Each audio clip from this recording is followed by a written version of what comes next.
Ahead of the upcoming Lok Sabha election, the National People's Party on Tuesday got a major shot in the arm after hundreds of supporters belonging to other political parties including rival UDP, BJP and Congress joined the party in a meeting held at Rangthong Community Hall in southwest Khasi Hills district.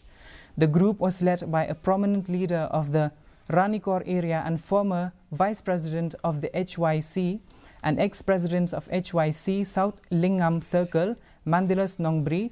Meanwhile, Congress leader and Maukarwat MDC Karnis Soshang, along with leaders and supporters, are all set to join NPP. The move was confirmed by President of NPP Southwest Khasi Hills District and State President NPYF Kit Borlang Nongkrem on Tuesday.